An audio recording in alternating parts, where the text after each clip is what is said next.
Well, hello everybody, and welcome back to my show, Modeling Time, with me, Brian Banna. Well, it's been a bit of time since I did my last video, and I have gotten a lot done. At least I think I've gotten a lot done. And before I get into the topic of this video, I'll just go over a few of those things. Oh, my glasses are pretty dirty, although my eyesight's getting worse, so I have to use the glasses. But anyway, I'll just put them aside for right now. Some of the things I've gotten done, well, not mine, but one of my goals for the new year was to get, I think it was 20 freight cars done. I've gotten 9 done, and tonight I'll be working on the 10th, which was, it's done, being built and decaled and everything. I just need to weather it. So I'll start the weathering on that tonight. I've worked on my proto freelance railroad paint scheme and stuff, so I'll go over that a little bit. I've bought a bunch of new locomotives, actually new old locomotives, some, what is it, Walther's train line FA1s, some ER models, RF16 Baldwin Sharks, and I think that's, oh, and these guys, the topic of this video, these Atlas FP7s. So I have 3 more on their way to me, and I'll be talking about this tonight, why I'm not using this one or this one.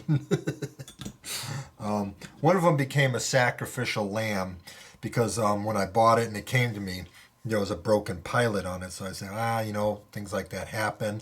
And it's kind of a good thing. I can use it as a parts locomotive, and I cut the top off of it so that when I design the speaker enclosure and the DCC board platform and all that, I can cut the roof off to see how it fits on the inside. So we'll go over that in a little bit. But like I said, I've gotten, my freight yard is filling up. One of the cars I can't show you because it's for a magazine article coming out in a couple months called, or the magazine is HO Collector. And so they asked me if I would do a car for them, and I did one. So I'll show it in a later video after the article comes out and stuff. But, so I can't really show you the freight yard because then you'll see the car. So I got 6 of the AHM stock cars done. And you can see all these cars on my Flickr page. Just look for Brian Banna on Flickr. All the cars that I've done are there. I've gotten 2 CNEI box cars done. There's another CNEI box car that I'll be, like I said, I'll be weathering tonight. And then, of course, the car that I did for the magazine. So that would make 10 cars. Now I've got 3 more cars in the works. I've got, I'm working on 3 of these, what are they, 55-foot center flows, the plastic pellet cars. One of them is done and in primer, and it turned out really nice. I can't wait to paint it. Just a few things to it, and it just changes the whole look of the car, and it looks really, really nice for a ready-to-run car. So I'll show that stuff later. Maybe I'll start a video on that because I've only gotten this far to it. Cleaning up the frame or cleaning up the floor, putting the weights in and stuff like that. Maybe I'll start a video on that and show you the build on that. The next step on that is to add the brake gear on the platform. So I got that.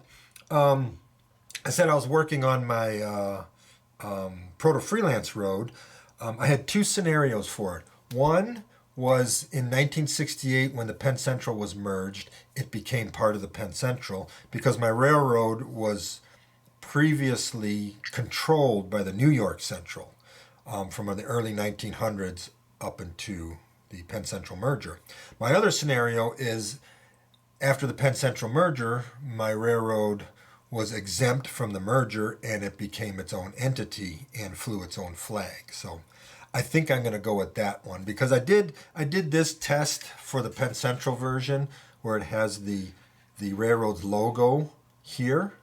And if I want to do Penn Central, I might as well just do Penn Central. And I don't want to do Penn Central. I mean, I like it. And one of these FP7s is going to either be Penn Central or a Pennsylvania. So I'm still deciding on that. But I'm not happy with that, and I'm not going to do Penn Central. One of the paint schemes that I like so far is this one here. All yellow with orange and black barricade stripes on each end. Now this is a ROCO shell. This was just a test. It's not part of my roster. My roster, I'm still kind of ironing it out, but I'm leaning more toward the Alco side simply because I've done so many EMDs. Basically, let me put it this way. It'd be maybe a mix of Alco and EMD and Baldwin, but I think I kind of want to go mostly Alco, but I'm still working on that. But this is kind of what I like, but I don't know if I want to go with these New York Central style cigar band for it, because if the railroad's breaking away from New York Central, I think they would want to create their own logo. So I've come up with something like this. Now, this parallelogram, I think I'm going to take the arrows off of the top and the bottom corners and just have the parallelogram. I wanted to do the orange, but the orange doesn't print out really well. And if I really want that to print out well, I have to go to microscale and buy 250 sheets because that's the minimum order. So, and with this many colors on it, let's see, there's black, orange, and white. That's a lot of money for just some logos. So I'm probably just going to go with the black. Let me see, where is it? This black logo, and increase the size of the letters a little bit so the white is a little bit more visible on there. These were done for EMD, so I've got all of the safety sticker, not safety stickers, but the engine start switch and the water fill and the stuff like that on there. So I've got that going. And what I like about Highball Graphics, that's $20 right there. So if I want to do tests, I can put a whole bunch of stuff on it for $20. I can figure out what I want rather than going to microscale and paying hundreds of dollars and being stuck with what you have. At least on this sheet, like you can put extra stuff like these class-like gaskets, and I can use this text on other models. The logos, if I don't use them, big deal. I mean, I got locomotive numbers. I like the numbers, so I'm ironing it out, and it'll all come to fruition. Let me put those aside. So, getting back to the subject at hand of what this video is about, and that is the FP7. So we're going to do a Atlas ROCO FP7. This one is a Southern Pacific version. I think they're the only ones that had the large 48-inch diameter fan.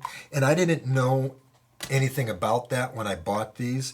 So the two that I bought here are with these large fans. And I wanted to do a Pennsylvania or Penn Central version, and all of theirs had 36-inch diameter fans. So I was like, crap, I got to get some new ones. So one of the scenarios is my railroad had some of those also. So two of the models I bought are the FP7s without dynamics, because my railroad doesn't run dynamics. And one of them is with the 36-inch fan, so there'll be like a run-through power or something like that, mix of power. So I have three of these. So I'll do the video on building the three. One of them will be either Pennsylvania or Penn Central, like I said earlier, and the other two will be my Carroll Port Terminal in Chicago. Now, I'm not 100% on this paint scheme, but I'm leaning towards it. I like the darker yellow. I like the orange and black contrast. I'd really like to get an orange logo, but that's not going to happen. So it'll be black and white. But maybe it will happen. Who knows? Anyway, but I'm not certain how that's going to work on these. I'm thinking all yellow hood or all yellow body. The ends will be black and with the orange barricade stripes. And then from this bottom batten strip all the way down and below will be all black. And then put the logo maybe on the nose or maybe on the side here, and then maybe put the name on the side here or something like that. I'm still trying to iron that out and get comfortable with it. It's not easy. I like things to be believable. I know it's just toys and we're playing make-believe and all that BS and stuff, but it's what we do. We're model railroaders. We enjoy it and we like it, so embrace it. And that's what I'm going to do. But I like to make it as plausible as possible.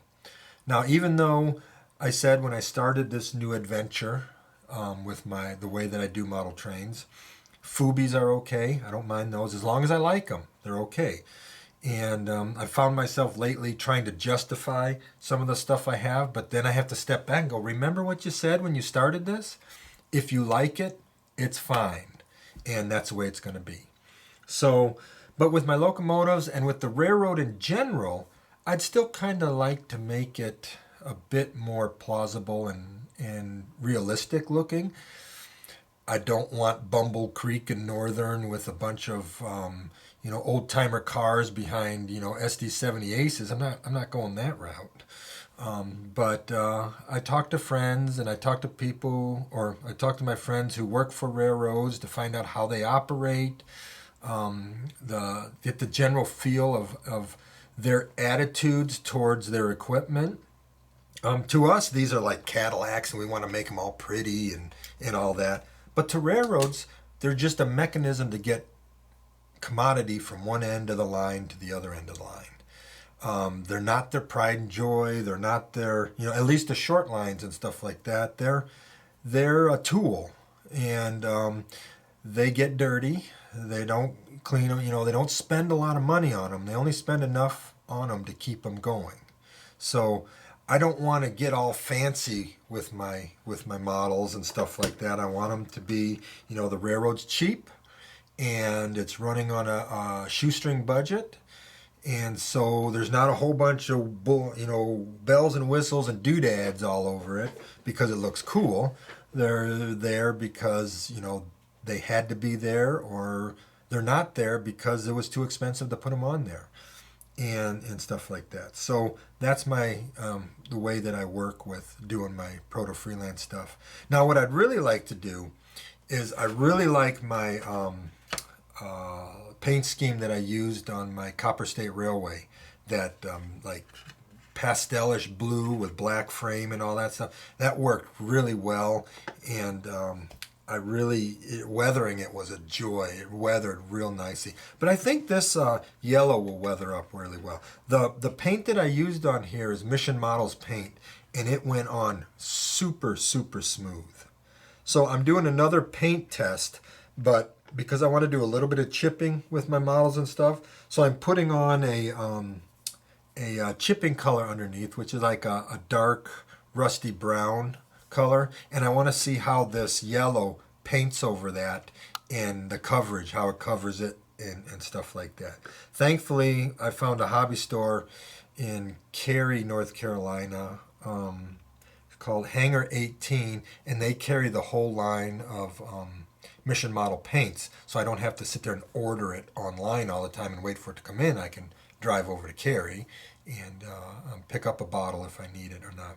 The other thing I did is I picked up a whole bunch of these AHM or Jennies, and they will become secondhand or bought secondhand old cars for like a rock train or something like that. I only want to get like 24 to 26 of them, and that'll be my rock train. Okay, enough of that. So let's get back into what we're going to do with this. So let me get my camera set up over here, and we can start talking about the Atlas ROCO FP7. All right, so the subject here is the Atlas ROCO FP7. This thing is a beast. Weighing it out of the box like this is 1 pound 4 ounces. That's pretty hefty. Some good tractive effort. So 3 of these things is going to be 3 pounds 12 ounces. So a 3 pound 12 ounce unit or set pulling a long train is going to be pretty much effortlessly, I hope. Now I had finished, let me pull this over real quick.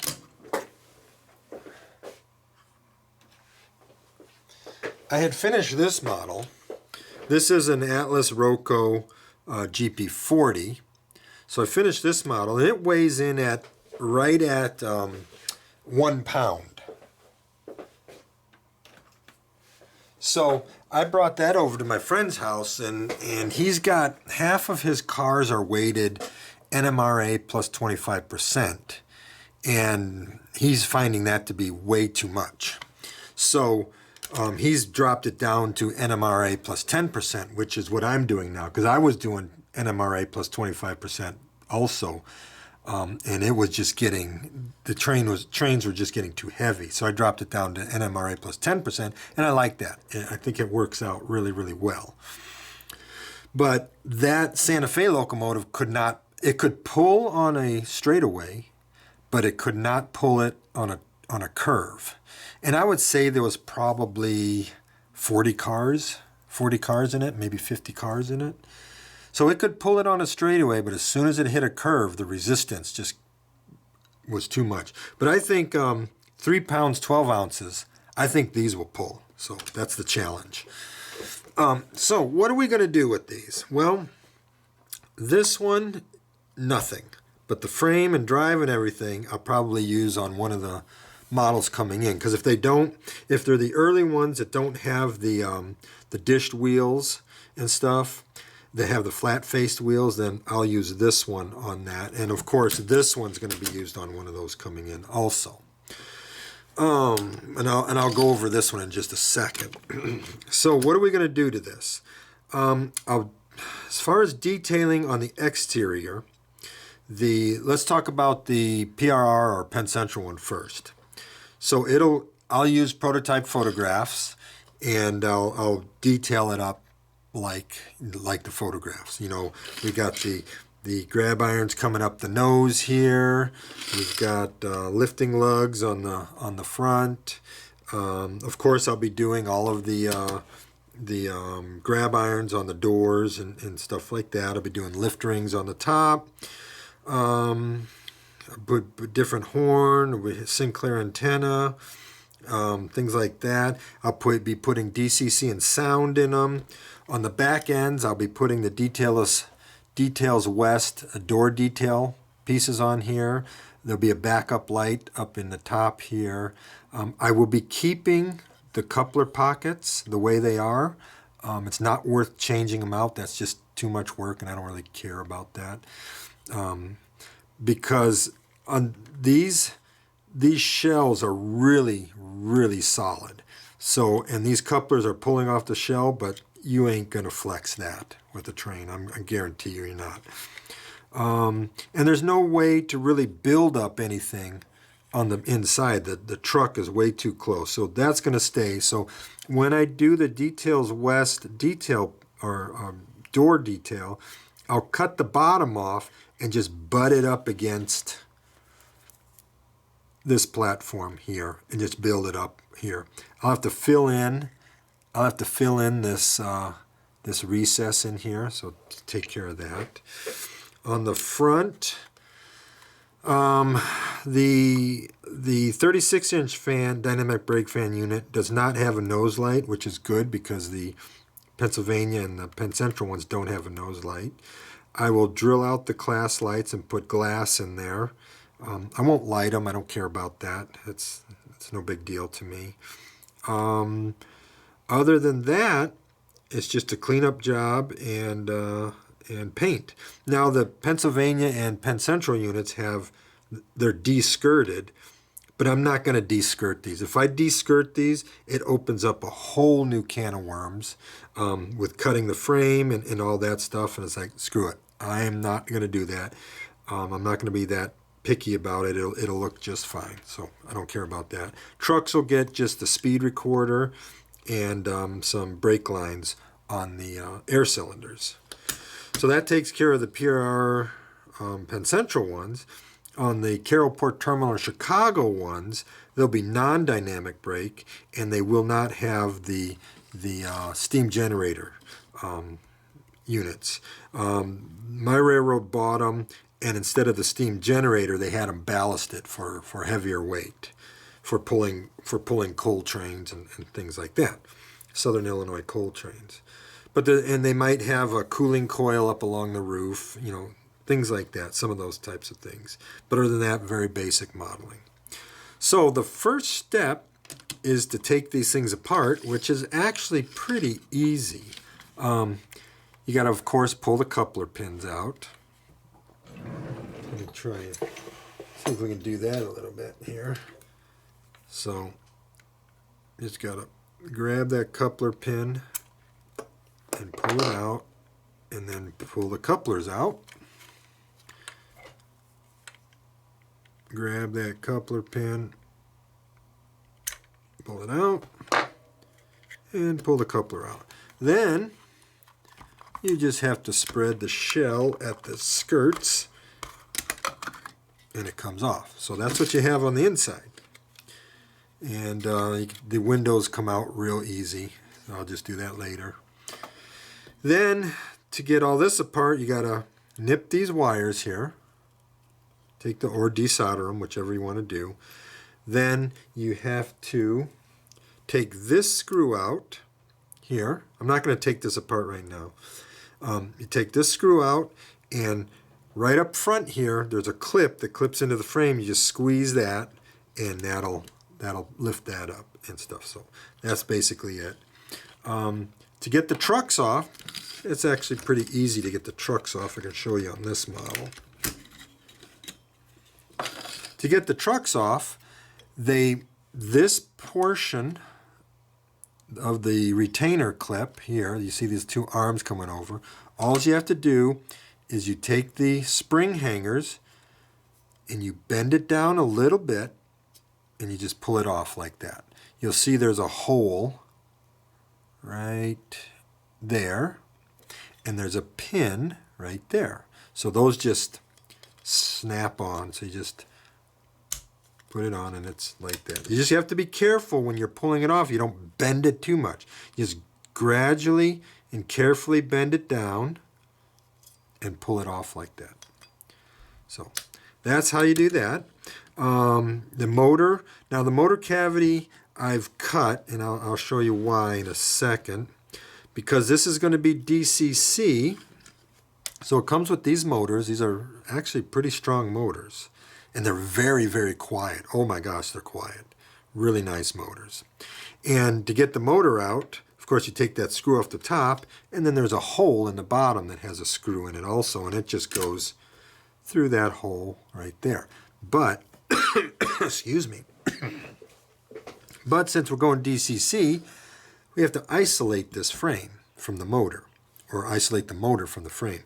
So what I did, on the frame, there's two shelves. One on this side runs all the way down, and one on this side that runs all the way down.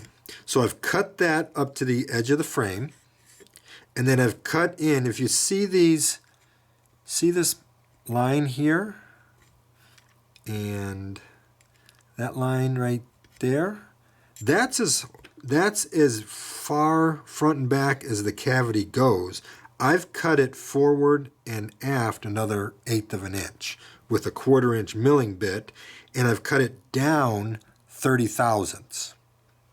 Now what that allows me to do is to build an isolation bracket that this motor will fit into, and it'll fit snug in the frame and keep the motor from contacting the frame.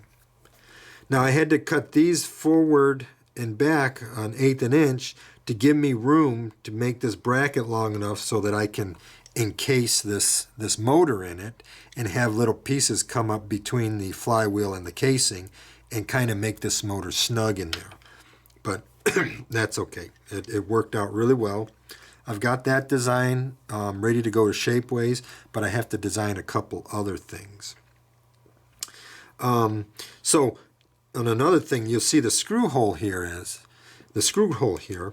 Now, in order to isolate the motor from the frame, understand that the screw is metal also. So if I put that screw into the motor and back it up against the frame, it's making contact with the frame. So what I made is a washer with a clearance hole pin. I'll drill this hole out 1/8 of an inch, and the new washer and sleeve will go through that hole up against the bracket that I made, or the case that I made for the motor, and then the screw can go in there without touching the frame at all. So the motor is completely isolated from the frame. The next thing I needed to do is I cut from here, I cut it down to the same level as what you see here. And this will give me the platform for a speaker.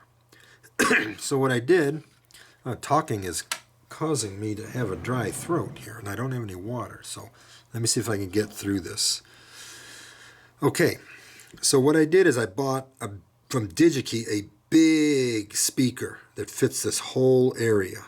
It'll sit right above here, and I'm building a speaker box that'll fill this in, and it'll clear the gear case, and the speaker will be just underneath. That's why I cut the top off of this shell that had a broken pilot piece.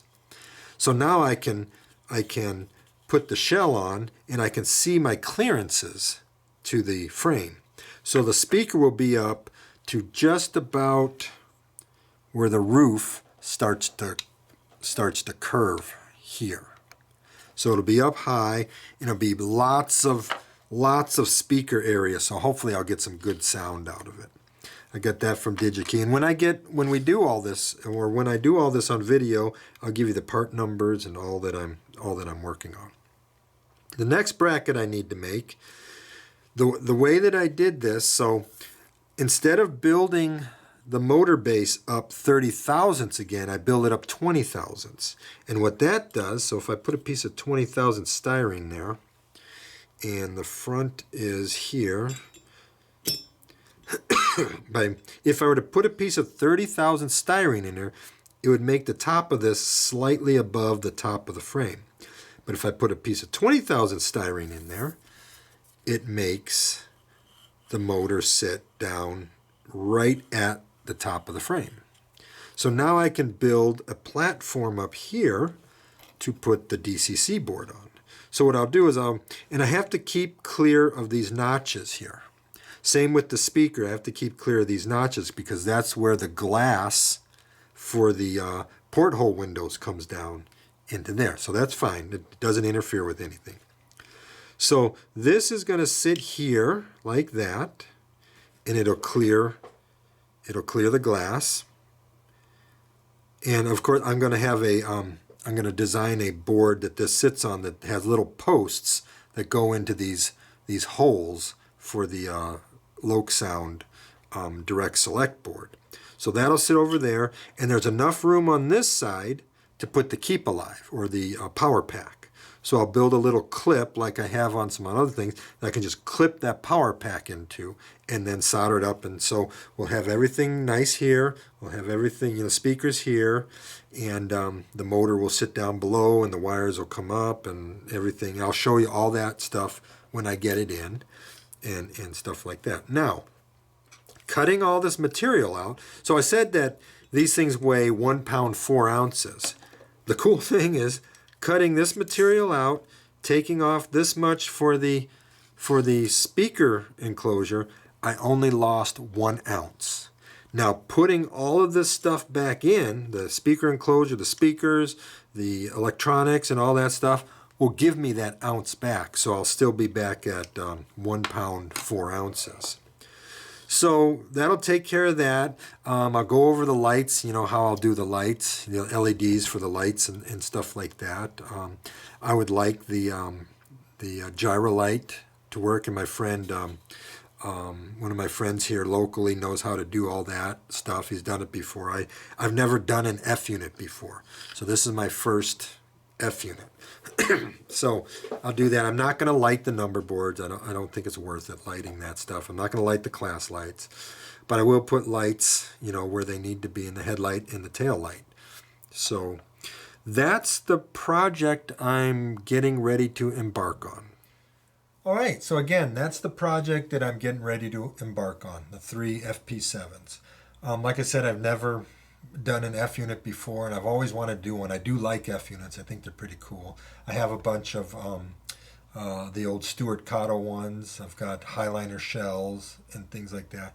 But I'm finding these older builds, less fidelity builds, to be a lot more fun than the high fidelity super detailing prototype modeling builds. One, those latter ones, the super detailed prototype modeling builds, take me forever to get done. That Santa Fe unit, if I had all the parts in hand and the 3D printed parts in hand that I needed, I could have probably finished it in 3 weeks maybe. It was fun to finish that, and doing these FP7s, I hope to get them done quicker and show you guys, or show you all a little bit of fun in doing it, and because I know that everybody, or the people that watch my videos, they don't have the tools that I have to do those super detailed builds, and I get a lot of emails or comments, thanking me for showing, different techniques and ideas and things like that. But I don't think there's anybody that builds those things like that. And this is all just entertainment. But I hope with something like this, I mean, I know there's very, very few of you that have a mill that can cut these frames out and do all the stuff that I do with these things. I chose very early on in my modeling, I think it was back in the 90s, that I wanted to invest more in tools than in models. And then once I got my tools all set up, the models came along and things like that.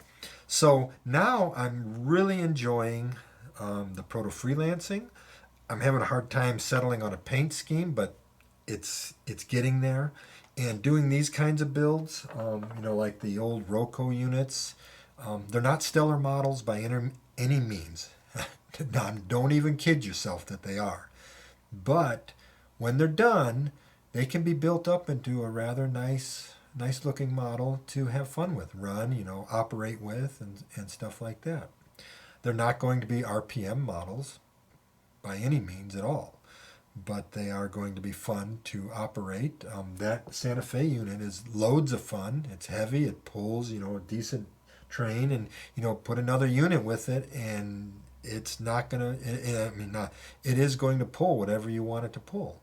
And running on club layouts and going to shows with my friends and running trains, that's all I need, because nobody gives a rat's ass about individual grab irons, about see-through fans. I mean, even though I do that stuff, they're there to watch trains run around, and I guarantee you that you can put a fully I can guarantee you, it's been done. I've done it many times. I've taken my Missouri Pacific super highly detailed locomotives, as accurate as I could possibly be. Nobody said anything about them. They just watched them run around. Hey, nice looking train there, and stuff. And you can do the same thing with an Atlas ROCO GP40 or GP38 or these FP7s and stuff like that. It's all a personal thing. I'm not saying anything bad about the prototype modeling or doing all the fine detail work. That's part of the hobby. People like it. I just want to get trains done now and run them and have fun with them. Go to the shows with my friends, or go to my friend's house and run trains, shoot the shit with each other. All kinds of that kind of stuff, and not get bogged down in the minutia of super fine detail, and then finally getting to the point where it's like, I'm bored with this model, and I just put it away and never finish it. At least with these things, I'm going to get them done. We'll see. So anyways, I hope you enjoyed that. I hope you'll stay along for the show and watch these things come together. So again, thank you very much for watching.